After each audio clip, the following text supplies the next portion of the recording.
Hello student, কি অবস্থা তোমাদের? আশা করি তোমরা সবাই ভালো আছো। আজকে আমি তোমাদের সামনে একটি নতুন উপস্থিতি হাজির হয়েছি। আজকে আমার এই ক্লাসটা তাদের জন্য যারা নবম শ্রেণী, দশম শ্রেণী এবং এসএসসি পরীক্ষাতে রয়েছে তার জন্য মোস্ট অফ দ্য ইম্পর্টেন্ট আজকে একটা ক্লাস। সেকেন্ড পেপারে যে ট্যাগ কোয়েশ্চেনটা তোমাদের আসে 9 নম্বরে, সেই বিষয়ে আমি অলরেডি আগে একটা ক্লাস আসছি, যেটা সম্পূর্ণ রুল আছে। এখন আমি তোমাদেরকে এই বিষয়ে আজকে আমি আরেকটা নতুন উপস্থিতি নিয়ে যে আলোচনা করব সেটাও ট্যাগ কোয়েশ্চন, কিন্তু সেই ট্যাগ কোয়েশ্চনে অল রুল আমি আজকে আমার এই ট্যাগ কোয়েশ্চনগুলো যদি তোমরা বুঝতে পারো তাহলে আমি আশা করব তোমাদের মধ্যে কোনো ডাউট থাকবে না, কোনো কনফিউজ থাকবে না। কারণ আমি তোমাদের বুট কোয়েশ্চন এবং মডেল কোয়েশ্চনে যে রুলগুলো আছে সেই বিষয়ে আমি প্রত্যেকটা এখানে এক্সাম্পল দিয়ে দেওয়া যাচ্ছি। তোমরা মনোযোগ সহকারে শ্রবণ করো এবং খাতা নোট করে রাখো। অনলি ফর এই রুলগুলো যদি তোমরা দেখতে পারো তো you will must be successful, this only 5 number must be তোমরা পাচ্ছ। তো স্টুডেন্টরা নিশ্চয়ই আজকে ক্লাস কত গুরুত্বপূর্ণ তোমরা বুঝতে পারছো। তো তোমরা খাতা কলম নিয়ে বসে পড়ো। তোমরা যারা আমার চ্যানেলটি আগে থেকে সাবস্ক্রাইব করে রাখছো তোমাদেরকে আমার এক্সপার্ট অল গ্রামার স্কুলের পক্ষ থেকে আন্তরিক শুভেচ্ছা জানাচ্ছি। এবং যারা এখনো পর্যন্ত আমার চ্যানেলটি সাবস্ক্রাইব করা নাওনি তোমরা প্লিজ সাবস্ক্রাইব করে রাখো, যাতে সবার আগে সব নোটিফিকেশন তোমাদের হাতে চলে আসে। আমি আর কথা বাড়াবো না। সো দেখো, এখানে আমি যে ট্যাগগুলো আলোচনা করতে যাচ্ছি এখানে প্রত্যেকটা নিয়ম আমি এখানে আলোচনা করছি এবং দেন এরপরও আমি কিছু আলোচনা করব। তো মনোযোগ সহকারে শ্রবণ করো। দেখো, at present everybody likes cricket, এখানে সাবজেক্ট দেওয়া আছে everybody, বাদ দেওয়া আছে লাইক। এটা হলো ট্যাগ কোশ্চেন 2 নম্বর নিয়ম। আমরা জানি যদি প্রাইমারি মডেল ভার্ব না থাকে তাহলে আমরা ডু, ডাস, ডিড বসাবো এবং নেগেটিভ থাকলে অ্যাফার্মেটিভ করব, অ্যাফার্মেটিভ থাকলে নেগেটিভ করব। দেখতে পাচ্ছ এভরিবডি ফর এখানে কোনো প্রাইমারি অর মডেল ভার্ব দেওয়া নেই, সেক্ষেত্রে লাইক এটা হলো আমাদের মেইন ভার্ব। এখন এখানে একটা অ্যাজ দেওয়া আছে। তোমরা জানো ভার্বের শেষে যদি অ্যাজ বা এস থাকে এবং সাবজেক্ট যদি তার পার্সন সিঙ্গুলার নাম্বার হয়, আমি আবার বলতেছি ভার্বের পরে যদি অ্যাজ বা এস থাকে, সাবজেক্ট যদি সিঙ্গুলার নাম্বার এক বচন হয়, থার্ড পার্সন এক বচন হয়, তাহলে আমরা বুঝবো সেটা আমার ডাস বসবে। কিন্তু এখানে ডাস বসতেছে, দ্যাটস অল রাইট, বাট এখানে এভরিবডি সাবজেক্ট বহু বচন হওয়ার কারণে আমাদের কি হবে, এখানে বহু বচন হওয়ার কারণে আর আমরা ডাস বসাতে পারবো না। কারণ এভরিবডি, এনিবডি, সামবডি এগুলো সবগুলো বহু বচন, এগুলোর ক্ষেত্রে সাবজেক্ট দে বসে, তো দেয়ের সাথে তোমার ডাস বসতে পারে না। তাহলে এই জন্য এখানে আস্তে পরেও আমি ডু বসাবো। তাহলে এখানে আমি ডুটা এখানে কি হলো লিখলাম, এখানে নট দে আমি নটে কি হলো যোগ করলাম, আর ডোন্ট সাবজেক্ট এভরিবডি কি বসাবো, দে। তাহলে আশা করি তোমরা রুটে বুঝছো। তাহলে আমি কি বলছি, ডোন্ট দে। এরপর দেখো students hardly miss watching this game. এখানে দেখো হার্ডলি এই শব্দ নেগেটিভ, হার্ডলি, সেলডম, ফিউ এগুলো আমি আগে ক্লাসে আলোচনা করছি, আমি এখানে আর বিস্তারিত আলোচনা করতে পারতেছি না। আমি শুধু বলবো হার্ডলি, সেলডম, ফিউ, লিটল এই শব্দগুলো হলো আমাদের নেগেটিভ শব্দ। সো আনসার লেখার সময় আমরা নট ইউজ করতে পারবো না। এখন এখানে আমাদের সাবজেক্ট স্টুডেন্টস এবং মেইন ভার্ব মিস এটা হলো আমাদের কি প্রেজেন্ট ফর্ম। তাহলে মিস প্রেজেন্ট ফর্ম হলে আমরা ডু বসাবো, কি বসাবো, ডু। এখানে নট নেই তাহলে ডোন্ট, তাহলে সরি নট তো অলরেডি দেওয়া আছে, ডু বসাবো। সাবজেক্ট স্টুডেন্টস এক বছর বহু বছর সবাইকে বলা হচ্ছে, সো দে। তাহলে আমরা আনসার হচ্ছে এইটার জন্য ডু বসবে, নট আছে নট লিখবো না, ডু দে। এখানে আমরা কি লিখবো, ডু দে। আশা করি তোমরা বি নাম্বারটা ক্লিয়ার। আবার সি নাম্বার যাচ্ছি, nothing is more enjoyable to them. এই দেখো আমাদের 1 নম্বর নিয়ম পড়ে গেছে। আমরা জানি 1 নম্বর নিয়মে যদি প্রাইমারি আর মডেল ভার্ব থাকে সেগুলো আমরা আগে নিয়ে আসবো। এখানে অলরেডি প্রাইমারি ভার্ব দেখা যাচ্ছে, বি ভার্ব ইজ। আমি ইজ কি করবো, এখানে আগে নিয়ে আসলাম। এই দেখো ইজ লিখলাম, এখানে নট আছে, হ্যাঁ অবশ্যই দেখো নাথিং, নো অলরেডি আছে, আমরা নটা বসাম। নাথিং, এনিথিং, সামথিং, তিনটাকে বুঝবা, এগুলোর জন্য আমরা ইট বসা, কি বসাম, শুধু তিনটাকে বুঝতে পারবা, সে নাথিং হোক, এনিথিং হোক, সামথিং হোক, এক্ষেত্রে নট আছে, নট বসাবো না, ওই থিং এর জন্য আমি কি বসাবো, ইট ইজ। এই দেখো আমার কথাটা ক্লিয়ার। সি নাম্বার তোমাদের ক্লিয়ার। এবার দেখো ডি নাম্বারে, how exciting the game is. এটা কিভাবে করবো, এখানে দেখো বিভাগ তো আসতে দেখো লাস্টে, দেখছো আমি ইজটা আগে নিয়ে আসবো। এখানে নট আছে অবশ্যই নাই, সো আমি নট যোগ করবো, ইজ অন। সাবজেক্টকে এখানে দেখো দি গেম একটা খেলা, এটা বস্তুর নাম, সো আমরা ইট বসাবো, ইজ অন ইট। এরপর দেখো লেটস প্লে দিস গেম। এই লেটস বা লেটাস, তোমরা জানো লেটস বা লেটাস থেকে আমরা কি বসে, শ্যাল উই। এটা একদম সহজ একটা নিয়ম, এটা সবাই বুঝে, শ্যাল উই।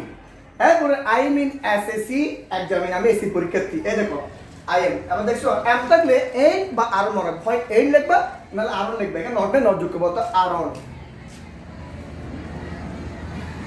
আরন লিখে সাবজেক্টকে আই, আমি আইটা বরাবর বসিয়ে দিলাম আরন আই। এরপর দেখো my expression is getting a class, আবার বিভাগ দেওয়া আছে, ইসটা দেওয়া আছে, ইসটা আমরা আগে নিয়ে আসবো। এখানে নট আছে নাই, তাহলে আমি লিখবো ইজ অন। সাবজেক্টকে মাই এক্সপেকশন, আমার অনুভূতি, একটা বস্তু অনুভূতি বলা হচ্ছে, মাইনে আমার অনুভূতি, সো আমরা কি বসাবো ইট বসাবো, is on it.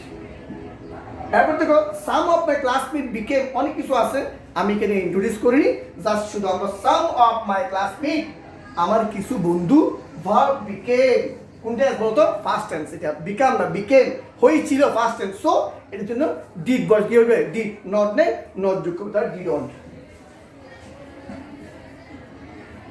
সাবজেক্টকে some of my classmate, আমার কিছু বন্ধুরা, বহুবচনের জন্য দে বসবে, এটা পরিবর্তন they. The could not pass the gap, এই যে কুড, এটা মনে ভার্ব, ফ্যামিলি ভার্ব, মনে ভার্ব যে থাকে সেগুলো আমি আগে নিয়ে আসবো। কুড আছে, আমি কুডটা এখানে লিখবো, এখানে নট আছে না, এই নট, তো আমরা নট লেখার দরকার নেই, সাবজেক্টকে দে, এই দেটা আমি এখানে বসিয়ে দেবো। তাহলে they could not pass the gap, এটা লিখবো could they. Everybody hates them for this reason, এখানে দেখো এভরিবডি দেওয়া আছে, এখানে হেট দেওয়া আছে এস, তোমরা এটাতে এটা দেখো এই নিয়ম এবং এই নিয়ম এবং কি এই নিয়ম পাই সেম, এখানে এস আছে, এখানে এস ছিল, কোথায় এই জায়গায় দাস বসার কথা, বাট বহু বছর বিদায় আমি দাস না কি বসাবো, নিশ্চয় ডু বসাবো, তাহলে আমি ডুটা এখানে বসিয়ে দিলাম, এখানে নট নেই নট যোগ করবো, ডোন্ট। সাবজেক্টকে এভরিবডি কি বসে আগে লিখছো দে।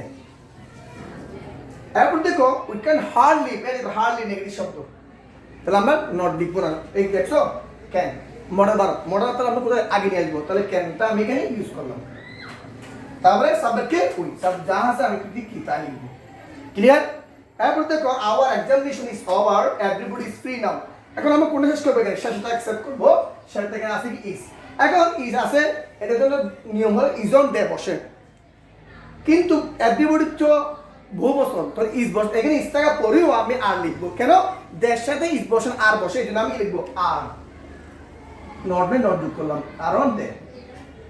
আমার কথাটা বুঝছো, আমি বলতেছি এখানে ইজ থাকা পরেও আর কেন লিখছি, কারণ এভরিবডি সাবজেক্ট দে লিখলে ইজ লিখতে পারবো না, এই আমরা আগে সাবজেক্টকে প্রাধান্য দেবো, সাবজেক্ট অনুযায়ী ভার্ব তৈরি করবো, সো আমরা লিখছি আর, এখানে আছে ইজ, আমি লিখেছি আর, নট নট যোগ করলাম আর অন দে, তাহলে কি হলো এখানে আর অন দে। আশা করি তোমরা 10টা ক্লিয়ার ভাবে বুঝতে পারছো। এবার আমি নেক্সটে যাচ্ছি,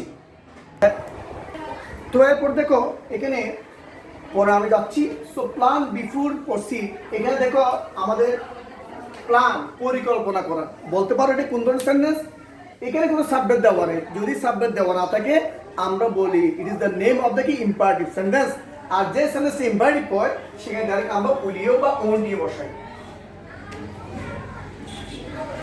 উলিও অথবা কি ওন ডিউ, উলিও লিখতে লেখা যাবে এবং ওন ডিউ লেখা যাবে তোমাদের ইচ্ছে।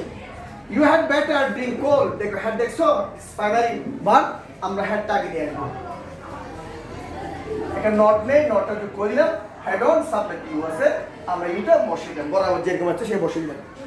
দি father rues in him at this, the father rues, এই দেখো সাবজেক্ট দি ফাদার, এখানে রোজ, রোজটা কিন্তু রাইটে ফার্স্ট রোজ, আবার রোজ তো গোলাপ, এখানে রোজ না, এটা হলো উঠেছিল, কি ঘুম থেকে উঠেছিল, রাইট সে ফার্স্ট রোজ, তাহলে উঠেছিল, এটা আমরা ডিড বসাবো, যেটা ফার্স্ট টেন্স ডিডটা আমরা এখানে বসিয়ে দিলাম, এখানে নট আছে নেই, আমি নট বসিয়ে দিলাম। বলতো এখানে দি ফাদার কি হি হবে নাকি ইট হবে, যদি শুধু ফাদার থাকতো আমরা কি লিখতাম ইট, শুধু হি লিখতাম, যেহেতু দি ফাদার দিকে নক করা হয়েছে অ্যাডজেক্টিভ, সো আমি এটা পরিবর্তে আমি ইট লিখবো। আমি আবার বলতেছি তোমরা অনেকে ফাদার করে হি লিখবে, কিন্তু না ভুল, শুধু হ্যাঁ শুধু ফাদার হতো তাহলে আমরা এটা কি করতাম, লিখতাম কি ডিড অন হি, কিন্তু দি যখন বলছে সেক্ষেত্রে আমরা তখন দি ফাদার পরিবর্তে ইট ব্যবহার করবো, তাহলে did on it. Nobody successful man, এই যে ইজ আছে, আমরা ইস্তাকে ইজ অন বসাবো, কিন্তু এখানে নো আছে নেগেটিভ, অলরেডি নোবডি কেউই না, সবাইকে বলা হচ্ছে, এটার জন্য দে বসে, তো নো আছে নট বসাবো না, এখন ইজ দে হবে নাকি আর দে, নিশ্চয় আর দে, তাহলে কেন এখানে বহু বছর বিধে আমরা আর দে লিখবো, ইজ টাকা পরে কি লিখবো আর they. Please go to your seat, তোমার আসলে যাও প্লিজ, or go verb দেখো মেইন ভার্ব শুরু করলে কোন টেন্স বলছি imperative sentence it is imperative sentence আমরা কি বসাবো will you অথবা won't you এরপর দেখো what affity মনে রাখবা ডাব্লিউএস কোশ্চেন পরে যখন এরকম ডাব্লিউএস কোশ্চেন প্লাস যখন আর্টিকেল থাকবে সেক্ষেত্রে আমরা is on it বসাবো এর মধ্যে মনে রাখবা is on it এটা ডাইরেক্ট মুখস্থ is on কি it বসিয়ে দিবা there is little water little negative শব্দ তাহলে কি is আছে isটা আমরা আগে আনবো দেখো is দেয়ার সাবজেক্ট যেরকম আছে সেরকমই বসিয়ে দেবো ক্লিয়ার এরপর দেখো নোবডি রেসপেক্ট আর ডিসঅনেস্ট এই দেখো নোবডি আবার বহুবচন নোবডি তে বসে এটা সবাই না nobody everybody anyone somebody someone সবগুলো কি বসে দে সো আমরা এগুলো তে বসাবো কিন্তু রেসপেক্ট এস আছে এস তার মতো না ডাস কিন্তু সাব বহুবচন মানে কি হবে ডু হবে তো আমি ডুটা এখানে বসিয়ে দেব নট আছে নটা বসাবো না নোবডি কি বসাবো দে ডু ক্লিয়ার এরপর দেখো ডোন্ট ডিস্টার্ব মি আমাকে বিরক্ত করিও না এই দেখো ডোন্ট সেক্ষেত্রে আমি যদি ডোন্ট কি বসাবো আমি কি বসাবো উইল কি বসাবো উইল কেন ইম্পারেটিভ সেন্টেন্স আমাকে বিরক্ত করে আদার সুবোধ সুবোধ ইম্পারেটিভ অর্থাৎ ডু এর উপর নট থাকলে ডু সেটা কি ইম্পারেটিভ সেন্টেন্স আমরা উইল বসিয়ে দেব টেল লাইজ গেট সিন এই দেখো ইজ আছে আমি ইসটা বসিয়ে দিলাম এখানে কি নট আছে না আমি নট বসিয়ে দিলাম সামনে টেলিং লাই লাই লাই মানে মিথ্যা বলা মিথ্যা করে এটা বস্তু না এটা আমি বলি কি is on it one lie backs 100 lie এখানে one lie একটা মিথ্যা কথা বলা হচ্ছে এবং backs দেওয়া আছে বহুবচন তাহলে আমরা কি ডাস হবে নাকি এখানে ওয়ান একটা বলা হচ্ছে জন্য ডাস আমরা কি দিব ডাস দেব এখন কি ডাস নট এ নট যোগ করব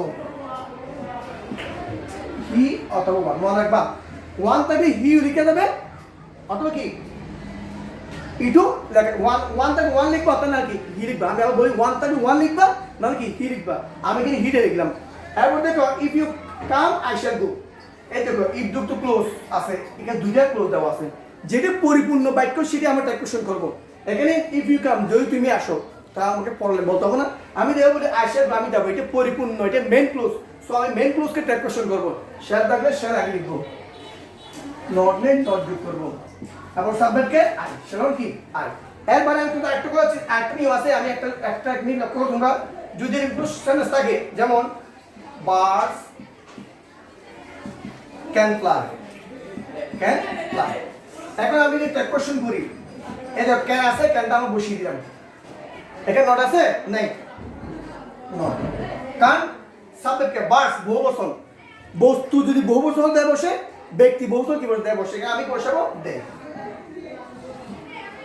মনে রাখবা যখন আমাদের দেশের নাম হবে আমি এর আগে নোট করেছি এগুলোতে শি বসে চন্দ্র সূর্য এগুলো শি বসবে এবং যদি সাবজেক্ট যদি এক বচন হয় বস্তু হয় ইট বসাবো সাবজেক্ট বহু বচন কি বসাবো দে বসাবো বাকি সব হয় প্রাইমারি ভার্ব নাহলে মডেল ভার্ব না ডু ডাজ শুধু একটা মনে রাখবো হয় প্রাইমারি ভার্ব নতুন মডেল ভার্ব নাহলে ডু ডাজ ডিড ভার্ব এইটাই হলো আমাদের মূলত রুল এইটা যারা নক করতে পারছো যারা মাথায় ক্যাচ করতে পারছো এরা কি এই ট্যাগ কোশ্চেনে কি সফল কাম সো আমি তো বুঝাবো বলতেছি আবার বলতেছি ট্যাগ কোশ্চেনে আমাদের কি কি কি দুটোই মনে রাখবা প্রাইমারি ভার্ব মডেল তো আগে নিয়ে আসবো না তাহলে ডু ডাজ ডিড সেটা ভার্ব ডিপেন্ড করে আমাদের এইটা পরিপূর্ণ করতে হবে তো স্টুডেন্টরা আমি যে বিষয় আজকে ইন্ট্রোডিউস করছি আশা করি তোমরা এই বুট কোয়েশ্চনগুলো ভালো করে ক্লিয়ার করছো এবং তোমরা যারা এর বাইরেও তোমরা কোনো কোয়েশ্চন থাকে আমাকে তোমার কমেন্ট বক্সে গিয়ে লিখতে পারো এবং এইটা যারা ফলো করবে আমি 100% গ্যারান্টি বলতে পারবো তোমার ট্যাগ কোয়েশ্চনে পরিপূর্ণ আনসার পাবে তো এতটুকু আশা ব্যক্ত করে তোমাদের সফলতা কামনা করে আমি আবারও আমার ইউটিউব চ্যানেলের পক্ষ থেকে তোমাদের আন্তরিক শুভেচ্ছা জানিয়ে আমি ইতিমধ্যে আমার ক্লাস শেষ করতে যাচ্ছি খুদা হাফেজ।